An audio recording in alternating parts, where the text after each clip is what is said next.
students, now we going to study about fluids. First we see introduction. What is fluids? So apart from solid, the liquid gases are called fluids. Okay. The fluids are found everywhere in the world. Earth's surface has about 2/3 of water. 1/3 only land. Okay. 2/3 are water. Fluids are different from solids. So, fluid has no shape of its own, but solids have its own shape, but fluid has no definite shape of its own. As far as fluid is concerned, liquid has fixed volume. So எந்த கண்டெய்னரில் வச்சுருக்கோமோ, இப்போ cylindrical கண்டெய்னரில் வச்சோம்னா அது cylindrical ஷேப்பாக இருக்கும். Square ஷேப்பில் இருக்கக்கூடிய கண்டெய்னரில் வச்சோம்னா அது அந்த ஸ்கொயர் ஷேப்புக்கு அந்த வால்யூமை மாற்றிக்கணும். Various gas fills the entire volume of the container.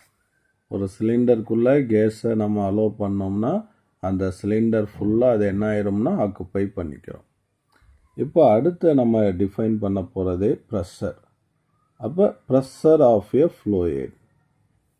அப்போ ஃப்ளூயிட் அப்படின்னா என்ன சொன்னோம்? Is a substance which begins to flow when external force act on it. இப்போ ஒரு லிக்யூட் இருக்குது ஒரு பாத்திரத்தில், அந்த பாத்திரத்தை நம்ம தள்ளி விடுறோம். அப்போ ஒரு ஃபோர்ஸ் அப்ளை பண்ணும்போது அது கீழே விழுந்துடுது. அப்போ அதில் இருக்கிற ஃப்ளூயிட் என்ன ஆகுது? ஃப்ளோ ஆக ஆரம்பிக்குது. ஓகே.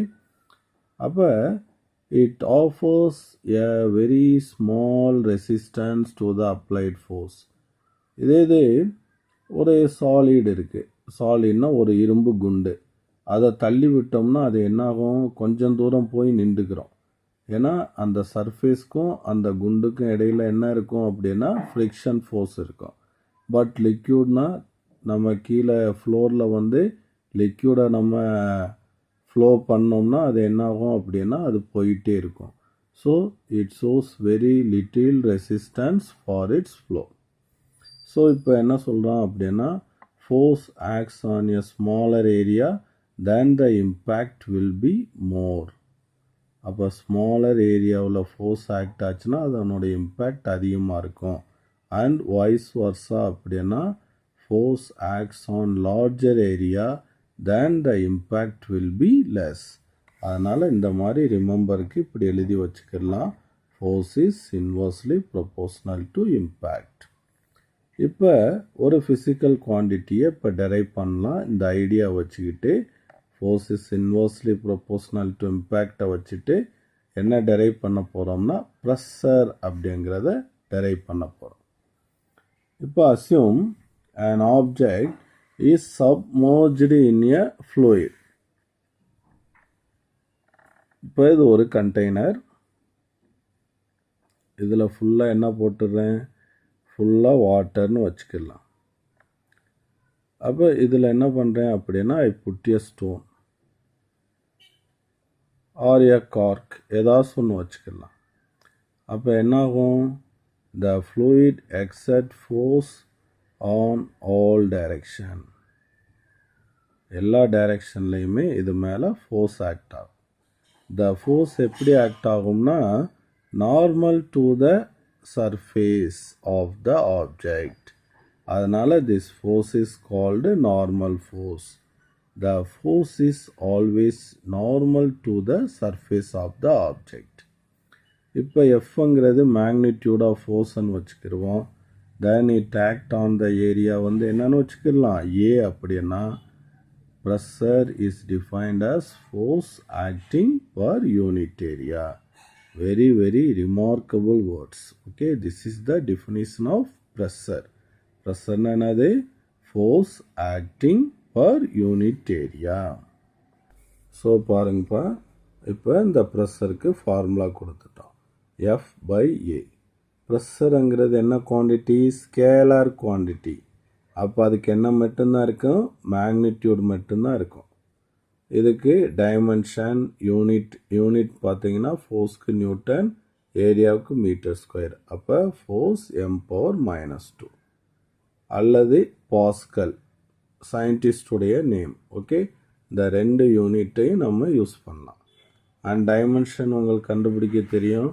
ஸோ ஃபோர்ஸ்க்கு டைமென்ஷன் எப்படி போடுவீங்க? ml(T⁻²). ஏரியாவுக்கு என்னது? L square. எல்லும் இந்த ஸ்கொயரும் கேன்சல் ஆயிருமா? அப்போ எல் மேலே போச்சுன்னா L⁻⁻1 வந்துருமா? T⁻². Okay, right. இப்போ இன்னொரு காமன் யூனிட் ஆஃப் ப்ரெஷர். ப்ரெஷருக்கு இன்னொரு காமனாக ஒரு யூனிட் டிஃபைன் பண்ணுறோம். அதுக்கு பேர் என்னதுன்னா pressure. Atmosphere. The common unit of pressure is atmosphere. So அதை எப்படி சொல்லுவோம்னா ATM, small ATM. Okay, that is atmosphere pressure. So atmosphere ப்ரெஷருங்கிறது என்னது அப்படின்னு கேட்டோன்னா pressure exerted by the atmosphere at sea level. அந்த sea லெவலில், அந்த sea surface மேலே அந்த அட்மாஸ்பியரில் இருக்கக்கூடிய ஏர் எக்ஸர்ட் பண்ணக்கூடிய அந்த ப்ரெஷர் தான் அட்மாஸ்பியர் ப்ரெஷர் அப்படின்னு சொல்கிறோம். அப்போ அது எவ்வளவு இருக்கும் அப்படின்னு கேட்டோன்னா 1 atmosphere pressure equal to 1.013 into 10⁵ Pascal or Newton per meter square. Very, very important 2-mark question, and this value is remember at any time. Okay, so இந்த ப்ரெஷரை தாண்டி இன்னும் 2 parameters இப்போ டிஃபைன் பண்ண போகிறோம் ஃப்ளூயிட்ஸை ஸ்டடி பண்ணுறதுக்கு. அதில் முதல்து வந்து என்னதுன்னா டென்சிட்டி, இன்னொன்று ரிலேட்டிவ் டென்சிட்டி. ரிலேட்டிவ் டென்சிட்டியை எப்படி சொல்லலாம் அப்படின்னா ஸ்பெசிஃபிக் கிராவிட்டி அப்படின்னு சொல்லுவோம். இது எதுக்கு யூஸ் ஆகுதுன்னா used to describe the nature of fluids. ஃப்ளூயிட்ஸுடைய நேச்சரை டிஸ்கிரைப் பண்ணுறதுக்கு யூஸ் ஆகுது. See density of fluid. அப்போ டென்சிட்டினா இதுதான் simple. So mass per unit volume, இந்த வேர்ட்ஸ் கொடுத்துருக்காங்களா? So density of a fluid is defined as mass per unit volume. For a fluid of mass M occupying volume V அப்படின்னா density equal to mass by volume. The dimension and SI unit of rho. அப்போ இதுக்கு dimension mask m, விக்கு L cube, மேலே வரும்போது L⁻⁻3. Unit வந்து mask kilogram, வால்யூம்க்கு metre cube, மேலே வரும்போது M⁻⁻3. Okay, so இது என்ன quantity? It is a positive scalar quantity அப்படின்னு சொல்கிறோம்.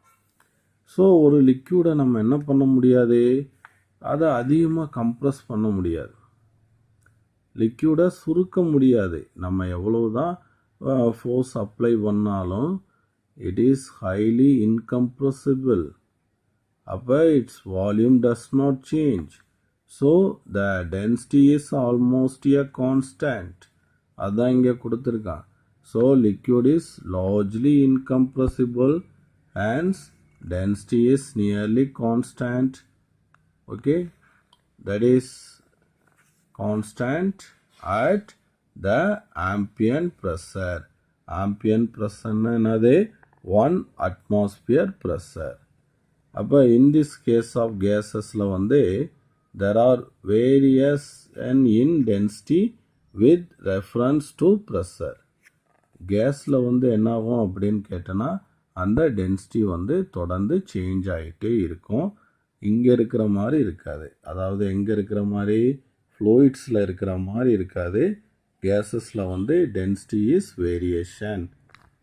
எதனால் அப்படின்னு கேட்டோன்னா due to with reference to pressure. ப்ரெஷருக்கு ஏற்ற மாதிரி வேரியேஷன் நடக்கும் அப்படின்னு சொல்கிறாங்க. அடுத்து வந்து ரிலேட்டிவ் டென்சிட்டி. அதாவது 2 டென்சிட்டியை கம்பேர் பண்ண போகிறோம். அதுதான் ரிலேட்டிவ்ங்கிற வேர்டு கொடுத்துருக்கா. அதுக்கு இன்னொரு பேர் வந்து ஸ்பெசிஃபிக் கிராவிட்டி.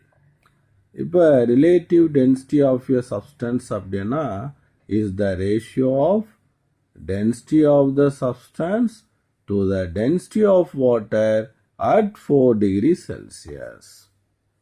ஸோ என்ன சார் இது, ஒரு சப்ஸ்டன்ஸ் இருக்குது, அதனுடைய ரிலேட்டிவ் டென்சிட்டி வேணும்.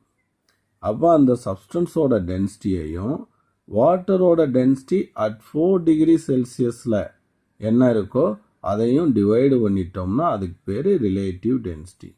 ஏன் sir density of water at 4 degree செல்சியஸ்னு எடுக்கிறாங்க அப்படின்னா, the density of water at 4 degree Celsius is மேக்ஸிமமாக இருக்கும். சரியா, 4 டிகிரி செல்சியஸில் மட்டும் வாட்டருடைய டென்சிட்டி எப்படி இருக்கும், மேக்ஸிமமாக இருக்கும். அந்த கொஸ்டினுக்கு அதுதான் ஆன்சர். ஸோ எவ்வளவு இருக்கும், 1000 கிலோகிராம் பர் மீட்டர் கியூப்ங்கிற அளவுக்கு ரொம்ப அதிகமாக இருக்கும். ஓகே, ஸோ மேலேயும் டென்சிட்டி கீழேயும் டென்சிட்டி வர்றதுனால இதுக்கு என்ன கிடையாது, டைமென்ஷன் கிடையாது. Dimensionless, unitless quantity, it is a positive scalar quantity அப்படின்னு சொல்கிறோம். அடுத்து டென்சிட்டி ஆஃப் மெர்க்குரி கொடுத்துருக்கான் 13.6 into 10^3. அதனுடைய ரிலேட்டிவ் டென்சிட்டி கேட்டிருக்கான்.